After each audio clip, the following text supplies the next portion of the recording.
Nas margens do Rio Paraná, aqui em Três Lagoas, um passado ecoa nos trilhos da Ferrovia Noroeste. Hoje celebramos o Dia do Ferroviário, enquanto exploramos as memórias e as possibilidades desse importante legado. Em 1835 começa a se pensar em novos projetos, em novas concessões ferroviárias.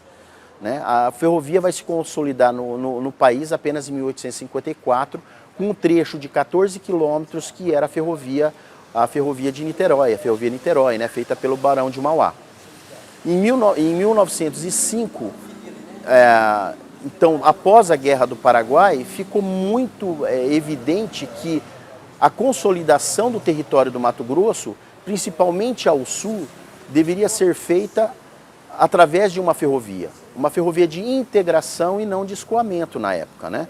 Durante a Guerra do Paraguai, ficou evidente que a logística rumo ao Mato Grosso era deficiente, não havia como consolidar a colonização e efetivação das pessoas no solo, nesse território. Então, até que em 1860, com a invasão ali, em 1864, com a invasão ali, com os problemas políticos do Rio Paraguai e do Rio da Prata, ficou evidente que o Brasil só conseguiria anexar esses 3 milhões de quilômetros quadrados por meio de uma ferrovia que aproveitasse a logística de escoamento e de mobilização de transeuntes dentro do território mato-grossense. E aí que começa a grande história da Noroeste do Brasil. E então começa a construção, partindo de Bauru, a construção da Ferrovia Noroeste do Brasil. Lembrando que a Ferrovia Noroeste do Brasil, em sua época, era o maior empreendimento ferroviário do mundo. Numa época que se fazia ferrovias de 350 quilômetros, a Noroeste abrangeria 1.622 quilômetros em território nacional. A Ferrovia Noroeste é mais do que apenas uma linha férrea, é parte integrante da história e da identidade de Três Lagoas. Um novo estudo que ocorreu já em 1907 e que fica concluído em 1909, alterava o traçado que ia até Itapura e passasse até o Rebojo do Jupiá. Não existia ainda a cidade de Três Lagoas. A cidade de Três Lagoas até Bauru, que era a sede, era muito distante. Não existiam cidades eficientes com serviços capazes, também serviços de saúde, de comércio nesse percurso. E também existia uma equidistância entre Bauru e o Jupiá até a cidade, a recém-fundada cidade de Campo Grande, por onde ia passar a linha férrea.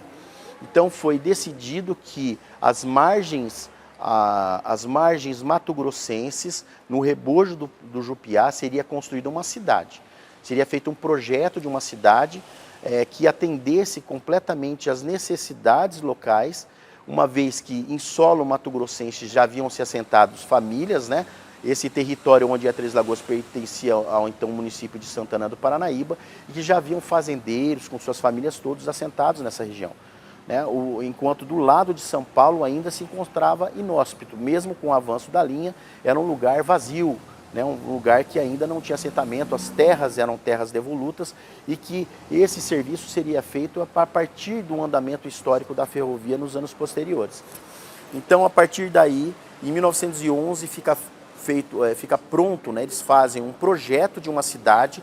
Esse projeto foi encarregado ao senhor Justino Rangel França, Oscar Teixeira Guimarães, e também ao engenheiro Antônio Molina de Queiroz, que fizesse o projeto de uma cidade que atendesse todas as necessidades e que seria feita à margem mato-grossense do Rio Paraná. E assim foi feito, esse projeto fica pronto já em 1911, e em 1912 começa a locação dessa cidade. A locação dessa cidade ficaria dentro das terras do senhor Antônio Trajano dos Santos, que era um mineiro que adquire essas terras em 1885, e ele cede boa parte ali da sua sede para a construção da ferrovia, e posteriormente, já em 1912, é desapropriado pela Lei 311 de 9 de abril, 311 de 9 de abril de 1912, a desapropriação ali de 3.600 hectares para construção dessa nova cidade. Daí surge a cidade de Três Lagoas. A cidade de Três Lagoas, né, a Três Lagoas era em função dessas 3 lagoas que havia próximo à sede da fazenda do senhor Antônio Trajano dos Santos e que virou algo corrente entre a fala dos ferroviários, né, dos maquinistas, dos construtores que utilizavam a referência a essas 3 lagoas. Então Três Lagoas começa como uma cidade pujante, um projeto que respeitava o plano Haussmann naquela época, guardadas as proporções, né, um plano urbanístico que foi utilizado pelo prefeito de Paris em 1860, né, que é o Jorge Eugênio Haussmann, ou Haussmann, e que foi utilizado no Brasil como a cidade de Belo Horizonte, o plano Pereira Passos no Rio de Janeiro. Três Lagoas, por ser uma cidade nova e projetada, recebia aquele primeiro projeto espelhado no plano Haussmann, no plano urbanístico Haussmann. Então, desde o início da locação já havia hotéis, restaurantes, escolas, a cadeia pública, um local para o paço municipal dentro desse projeto. E é a partir de então que começa uma vinda vertiginosa de transeuntes que buscavam em Três Lagoas uma nova oportunidade de vida, principalmente naquela época a mobilização de imigrantes que vinham trabalhar na ferrovia, porque a ferrovia tinha uma conotação mundial, né? As pessoas ficavam sabendo nos seus territórios, né? Nos seus países, e vinham dentro dessa frente de trabalho trabalhar na construção da ferrovia.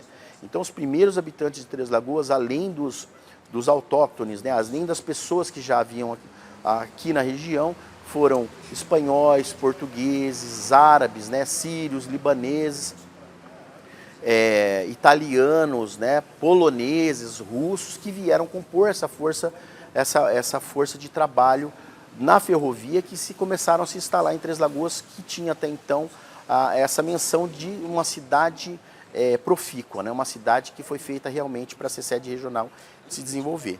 Os trilhos enferrujados contam a história de uma era passada, mas também sussurram sobre o potencial adormecido da ferrovia em Três Lagoas. Naquele tempo era o seguinte, meu pai era ferroviário e a ferrovia dava prioridade aos filhos dos ferroviários.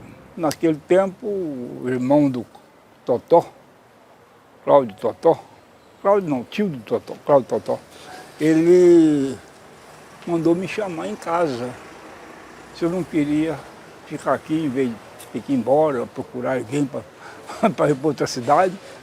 Eu falei, eu quero. Então vai lá no meu escritório que nós vamos conversar. Vim para cá. Com essa história, eu fiquei 2 anos e 3 meses desempregado, né? Porque até preparar, aprender o que era vagão, o que era gôndola, o que era locomotiva, a linha, via permanente, muito tempo, né? Eu continuei, fiz o concurso, passei, aí fiquei aqui, vou lá, muda de setor, aquela história, fui lá para as oficinas. Nas oficinas eu fui mexer com frequência do pessoal. Tinha 636 funcionários, as oficinas de Três Lagoas. Consertava-se vagão, locomotiva, tudo aí. Por exemplo, essas casas foram construídas com madeira que vem do Paraguai. Ah, vinha no trem. Vinha no trem. Cada comboio aí tinha 6, 7 gôndolas, carregado cada um com 10, 12 toras, aquelas toronas grossas. Aí a serraria ali, onde hoje a prefeitura está aproveitando, a serraria tinha serraria, carpintaria, ferraria. Tudo aqui na região? Tudo ali. Ué. Aí você morava já aqui também? Não, morava lá. Com seu pai? Morava lá com meu pai. Aí o senhor mudou para cá? Não, aqui foi muito tempo, aqui já foi quase no fim. Quase a hora que a aposentadoria ia ficar boa, tive que sair por causa da idade. Enquanto celebramos o Dia do Ferroviário, olhamos para o futuro com esperança e determinação. Os trilhos da Ferrovia Noroeste podem um dia ressurgir, trazendo consigo o renascimento para Três Lagoas e para as comunidades ao redor. Infelizmente, nós não temos conhecimento e nem boas notícias com relação à revitalização da malha ferroviária da Noroeste, né? Ou seja, essa malha oeste, que parte de Bauru e que vai até Corumbá, né? E hoje existe uma proposta, né, de ampliar a malha da Ferrovia Norte-Sul, que passa por Aparecida do Taboado, criando nela essa bioceânica, né, unindo o Porto de Santos até o Porto do Chile, né? Mas infelizmente não há ainda, nós não desconhecemos de um projeto do governo federal que tenha a intenção e a capacidade de revitalizar a malha oeste, ou seja, a antiga noroeste do Brasil. Algo que seria muito importante para o desenvolvimento do nosso estado também, né? Uma vez que o nosso estado, né, principalmente a região de Três Lagoas, é um centro muito importante para o desenvolvimento do estado e também para essa consolidação logística via as fronteiras ocidentais, né? O Paraguai, a Bolívia. Então é um local muito importante. Enquanto aguardamos o retorno dos trens aos trilhos, continuamos a celebrar e honrar o legado dos ferroviários que moldaram o passado e inspiram o futuro da nossa cidade. Se eu fosse mais novo, eu gostaria de voltar a ser ferroviário. Porque a ferrovia, ela traz o progresso.